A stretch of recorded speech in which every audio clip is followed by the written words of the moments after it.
Alright, we won't use those, so I will just hide them. And let's take a look at the description of the assignment.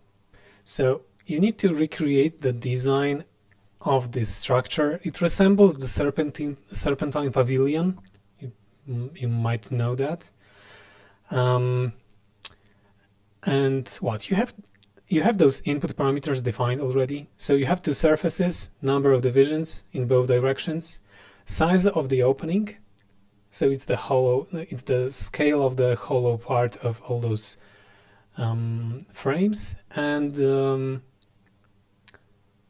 that's all basically. Okay, and what we need to do first, we need to divide one of the surfaces into even parts. So it will be a simple isotrim operation combined with divide domain, and then we need to create those openings just like we did the last time. Okay, let's try that.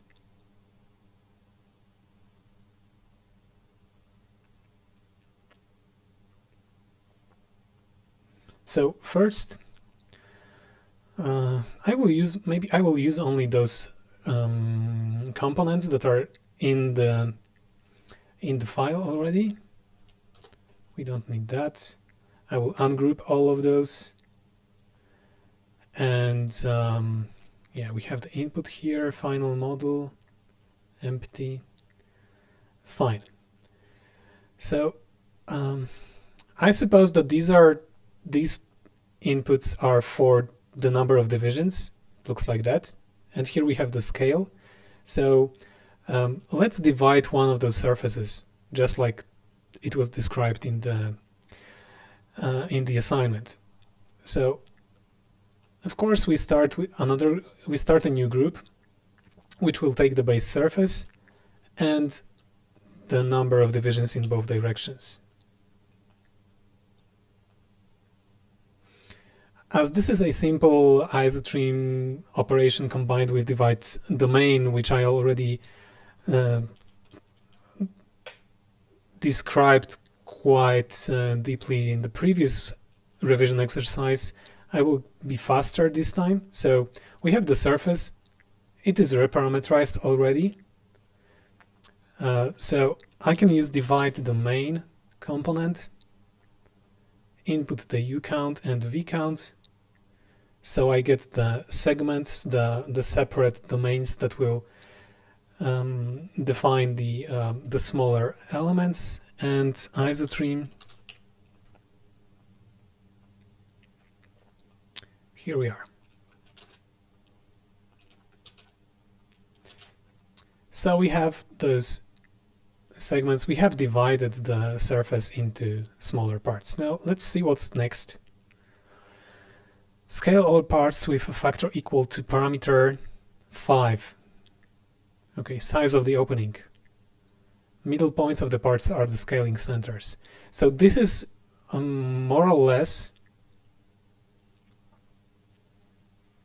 the same as we had with windows in the previous revision exercise. We need to create those openings. So I would stay in the same group still. So we have those smaller surfaces and we need to scale them by their center points. So what do? We evaluate all of those surfaces and we find the middle point, 0.5, 0.5.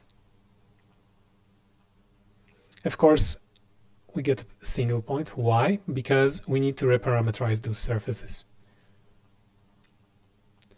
Okay, after we reparameterized, we got center points of each of those segments separately. And now, what we would like to have is the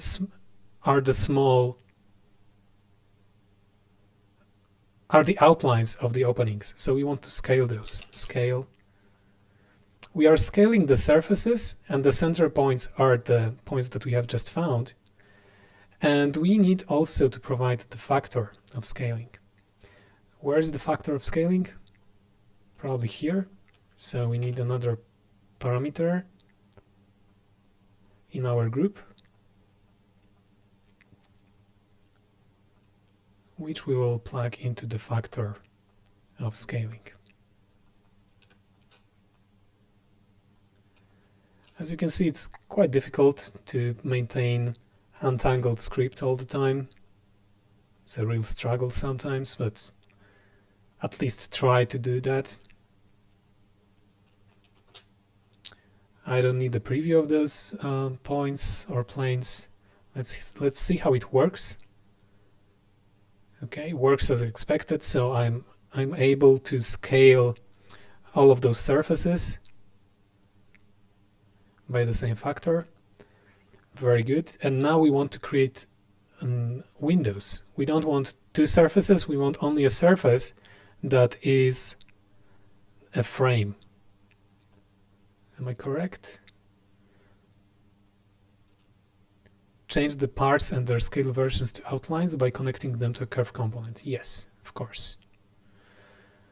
I haven't been using those. I have used all of those already. I will remove them. Okay, I want to convert the surfaces into curves by connecting them to those curve containers. Let's try that. Change the previews. Here we are.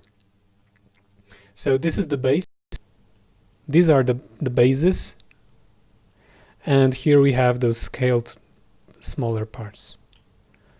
Very good. And now we need to, what? Step 4, connect the edges of the scaled and non-scaled parts with the ruled surface component. Let's see if we have the ruled surface component here. Yes, we do. Very good. All right, and this is how we got the frames. Now, I would, from that group, I would finish that group, and from the group I would get the surface or the surfaces that that are those frames, and also the center point of each of the segment.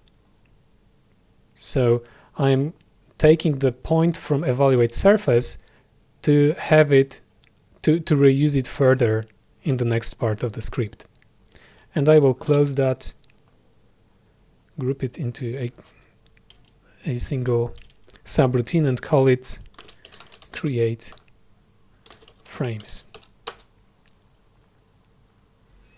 So in that first part, in that first Grasshopper part, we divided one of the surfaces into a number of smaller parts.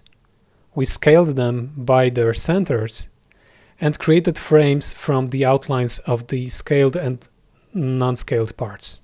And these are the frames. And we also output the center points of those frames, actually of the whole segments. And this is the end of that part.